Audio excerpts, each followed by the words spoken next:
Excellency Cara Owen, British High Commissioner to Singapore, ladies and gentlemen, I hope you guys all had a wonderful session discussing very important issues that our planet is facing.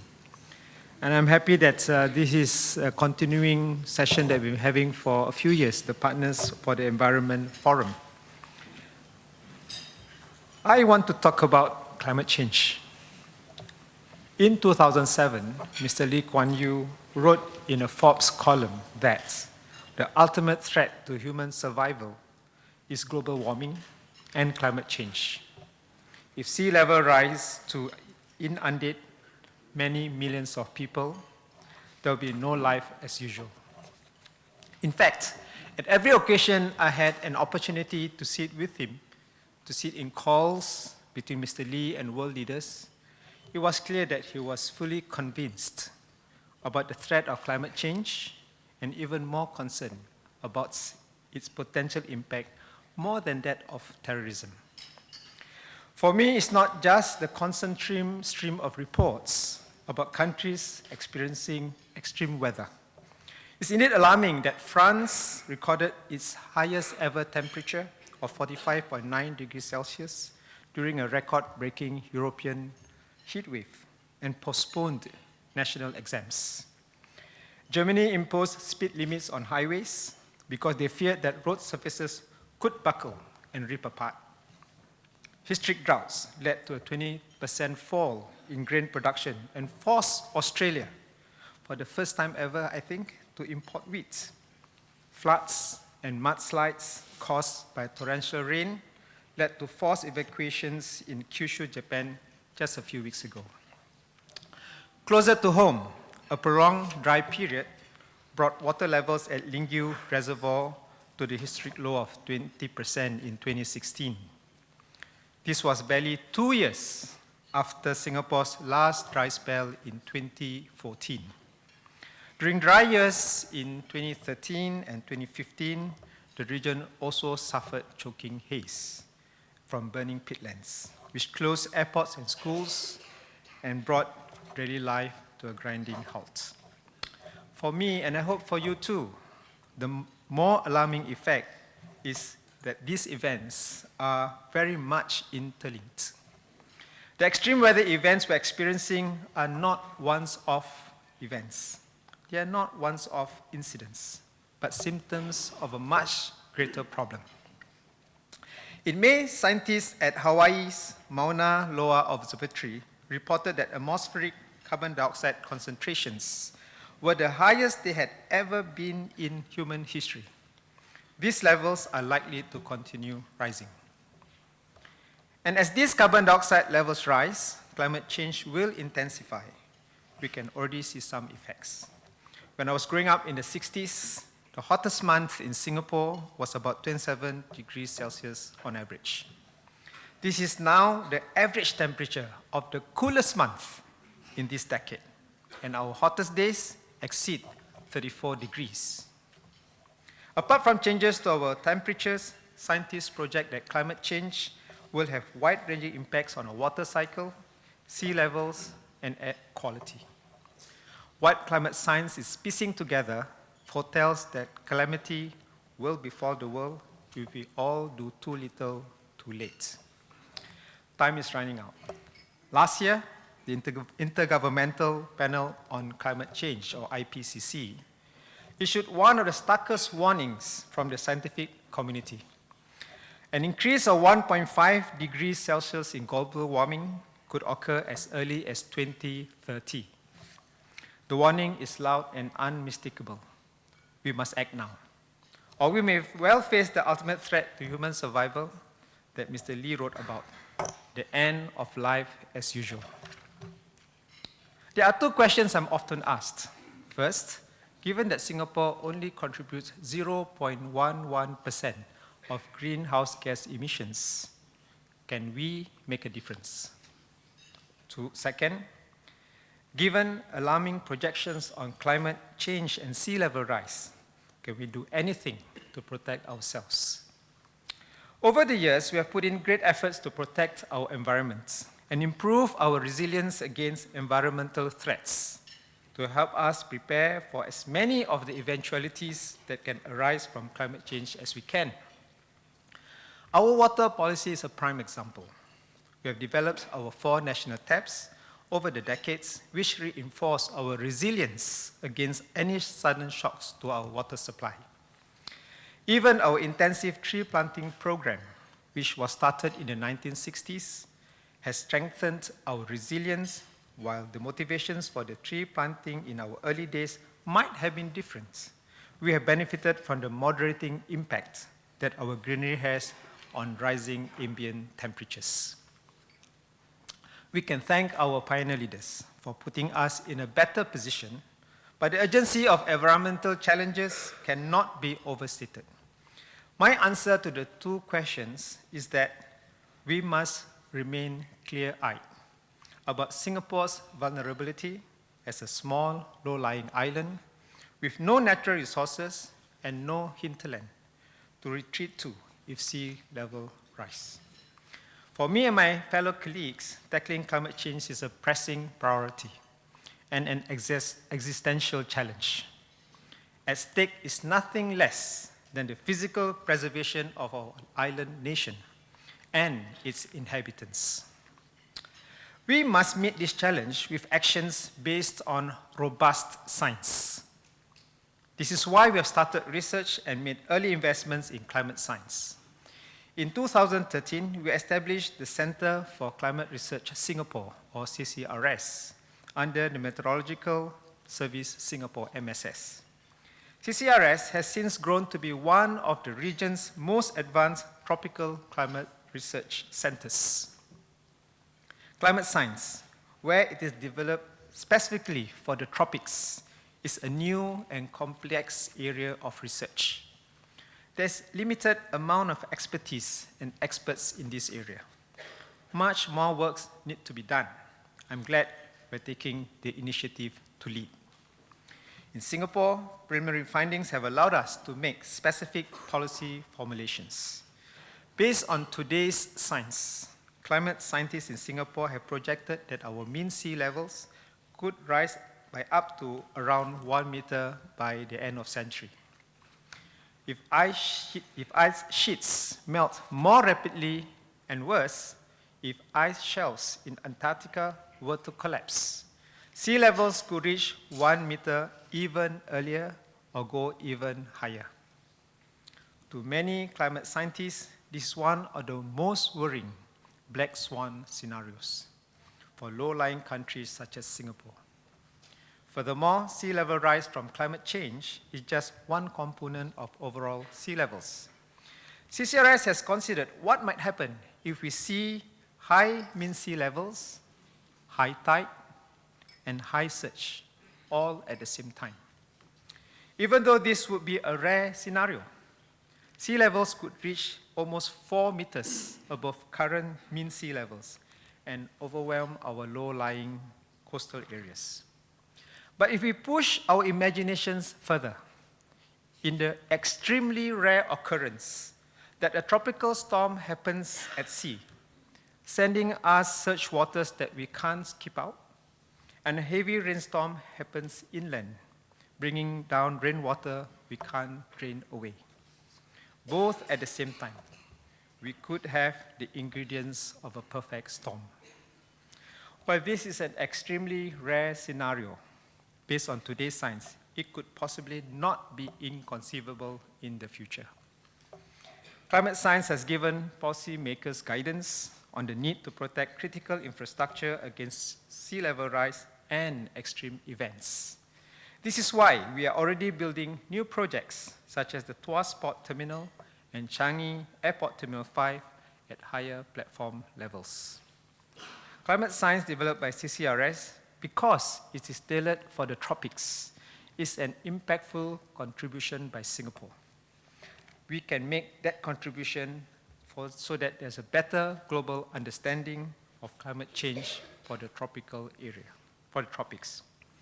We will share what we know and hope that it can also help our neighbors plan for the adaptation to climate change. We will further contribute to the development of climate science in 3 ways. First, We will strengthen our understanding of sea levels around Singapore to help us develop more robust sea level rise projections in the future. I'm pleased to announce that CSRS will be launching a $10 million national sea level research program over the next 5 years. CSRS will be issuing the request for proposals soon. Second, MUO will set up a new program office in CCRS to lead and drive efforts to formulate our National Climate Science Research Master Plan, as well as to build up our local capabilities. The program office will work closely with scientists and researchers in our research institutes and universities to harness their expertise for cutting-edge climate science research. The research will focus on key areas with significant impact on Singapore, including sea level rise, the impact of climate change on our water resources, and the impact of warming trends on human health and the energy sector. More details will be announced today. We will also find opportunities to partner and collaborate with the best scientific minds around the world. I'm pleased to announce that we'll be hosting a scoping meeting of the Intergovernmental Panel on Climate Change, IPCC, in Singapore in October 2019. Together with a meeting of the IPCC Bureau, one of the highest decision-making bodies in the IPCC. This is the first time that Singapore will be hosting an IPCC meeting. It signals our strong support for the commitment to climate science and for climate action. Ladies and gentlemen, apart from climate science, Singapore has also taken early actions to contribute to efforts to mitigate our greenhouse gas emissions. Indeed, we have led the way in many of our policies and measures and ensuring that even a small, highly urbanized city-state with limited alternative energy options can contribute meaningfully to the global fight against climate change. We will share what we have learned. Our experience can be a model for others to draw from in their path to find sustainable growth. One bold measure that we have taken is inputting a price on carbon. We are doing this to incentivize industries to reduce their GHG emissions. Economists call this pricing an externality properly. Industries have been emitting GHG for the longest time and often excessively because they do not always adopt the lowest GHG emitting technology and often only look for cost effectiveness. Singapore is the first country in Southeast Asia to implement a carbon tax and make no exemption to any industry. Probably the first in the world to do so. While the price is arguably low today, industries have already been given notice that this will double, if not triple, by 2030. They have been given time to adjust, and we hope the tax signal will incentivize them to adopt low GHG emitting technologies to avoid an even higher future carbon tax. Second, we have led the way in our production of energy. PUB and EDB are supporting innovative floating solar PV projects at Tengeh Reservoir and offshore off Woodlands, respectively. These projects will be one of the world's largest floating island, inland, and offshore solar PV systems when completed. We are on track to achieve our target of 350 megawatt peak of solar adoption by 2020. We aim to raise this to 1 gigawatt peak beyond 2020 and will continue to push for more. Third, we are striving to harness resource synergies and reduce the carbon footprint in our public infrastructure. We are building a used water and waste treatment plant called Tuas Nexus by 2025, which can integrate water reclamation and waste-to-energy incineration in a single facility.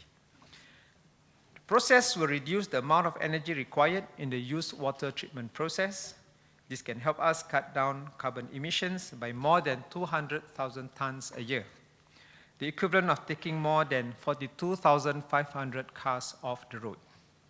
We are also striving for zero energy buildings across Singapore. BCA's building standards such as zero energy, ZE, and super low energy, SLE standards challenge buildings to produce all the energy they consume, or even surplus energy, and push the boundaries for energy efficiency and energy savings.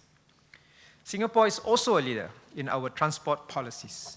We have set the target to put in place a comprehensive public transport system by 2040 that allows for a 40-minute commute to the city during peak hours, which will be the envy of many cities.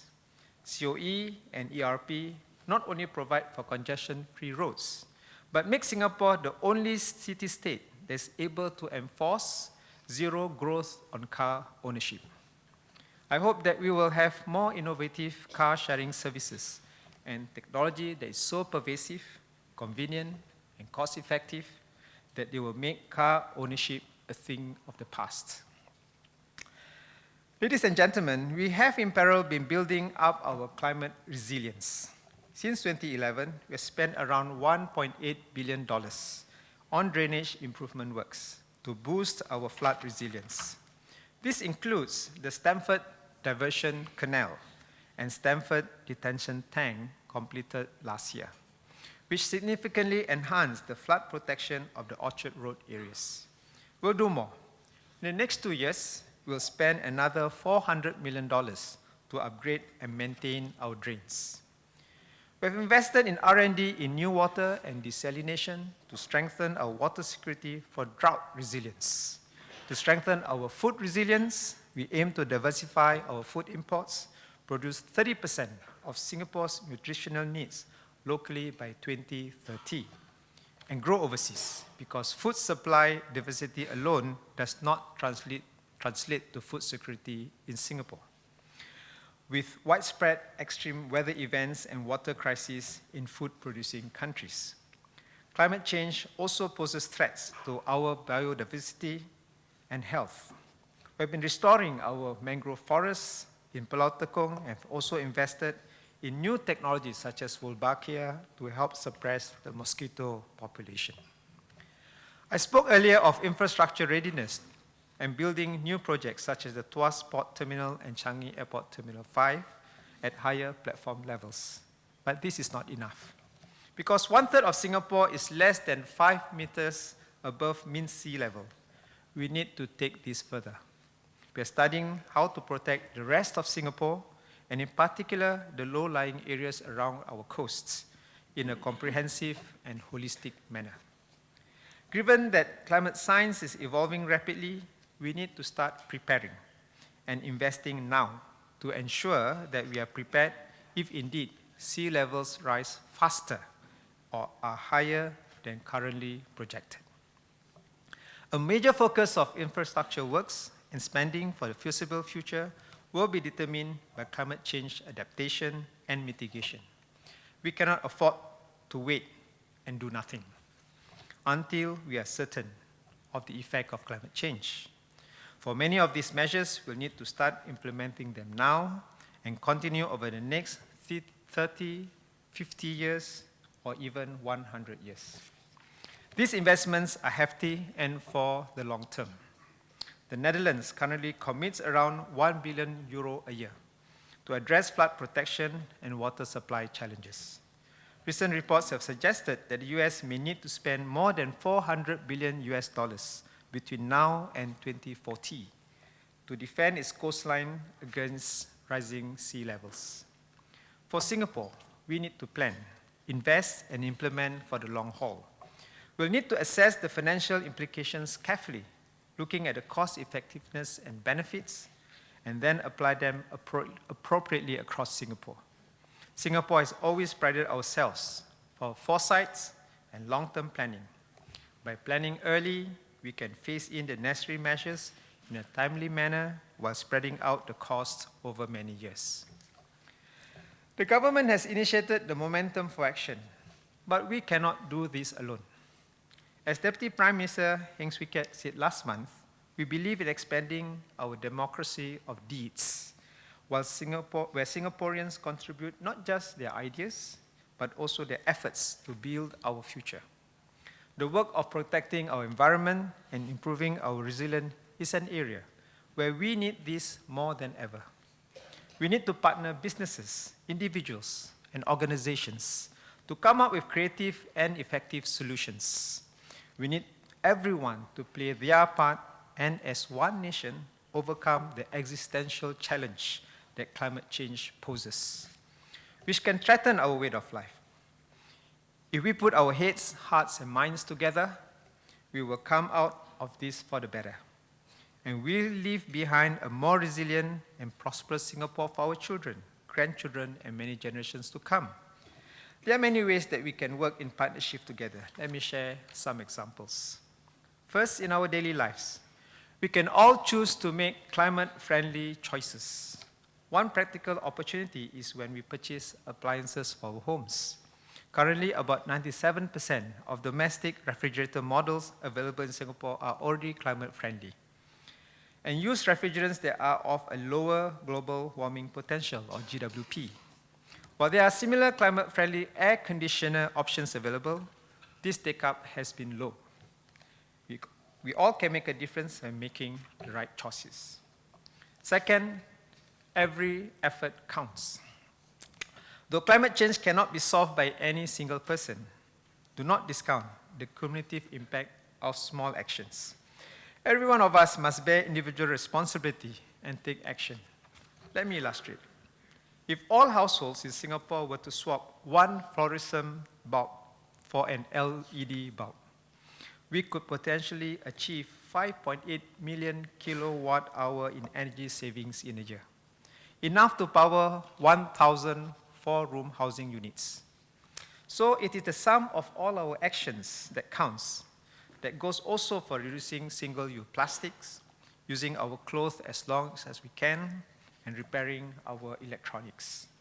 Over the years, the Muir family has worked closely with partners to build collective actions for sustainable development, and moving forward, we want to unlock even more perspectives, listen to diverse views, and bring together different segments of society to co-create solutions. In particular, we want to harness the passion and energy of our youth. A recent report by DBS suggested that millennials are almost twice as likely to invest in companies that target specific social or environmental outcomes. For example, shares of Beyond Meat, a company that produces plant-based meat substitutes, soared more than 570% since the firm's initial public offering last month. I'm heartened that our youth are particularly passionate about wanting to make a positive change for the environment. In fact, our millennials are the most environmentally conscious group, setting trends in reducing single-use plastics and electronic waste. Their drive has caused many businesses to come on board and change their practices. We've been engaging youth leaders on environmental policies and will do more. In the next few months, we'll use different platforms, such as the Shine Festival, to engage youth to unlock their potential to think out of the box and design interesting programs, such as dialogues, learning journeys, or camps that are by youth for youth, to build a more environmentally conscious society. Moving beyond, we'll step up our efforts to partner businesses, NGOs, and Singaporeans to work together to co-create solutions. By September, Muir will convene a citizens' work group to get 50 Singaporeans to work with us to come up with solutions to improve the way we recycle and inspire more people to recycle at home. The citizens' work group will include Singaporeans with diverse backgrounds and be given access to policy-relevant information, like household recycling surveys, as well as resource persons who can share their expertise and help with the piloting and implementation of solutions. As climate change ultimately requires a global solution, we will continue to work actively to galvanize regional and global climate action too. We are 7,000 kilometers away from the Arctic, but Singapore has been an observer in the Arctic Council since 2013 because we are interested in how climate change impacts on the Arctic can affect the rest of the world. Closer to home, following up on our successful convening of the inaugural Special ASEAN Ministerial Meeting on Climate Action last July, Singapore will host the second ASEAN Climate Change Partnership Conference this year to maintain the momentum of regional climate action. We'll continue to work with all parties in implementation of the Paris Agreements. Ladies and gentlemen, let me conclude. And let me conclude by returning to science. In 1953, a storm surge in the North Sea overwhelmed the dikes in the Netherlands and claimed 1,800 lives, the country's greatest natural disaster in the 20th century. This was the most unfortunate incident, particularly because scientific studies done in 1928 and 1934 had repeatedly warned that existing dikes were inadequate. We must learn from the experience of the Dutch and act now. Climate science tells us it is not a matter of if the sea level will rise, but a matter of when and how much. We must be prepared to make the necessary investments to protect Singapore against sea level rise and for critical infrastructure against the perfect storm. At our independence, the pioneer generation turned Singapore into a metropolitan city from mudflats. Climate change sets us a monumental intergenerational task: how to ensure that our little red dots does not disappear below the waves. All of us in this room, the government, the industry, and the public, must make the right choices and play our part. Only then can Singapore remain a shining jewel in the tropical sea. Thank you.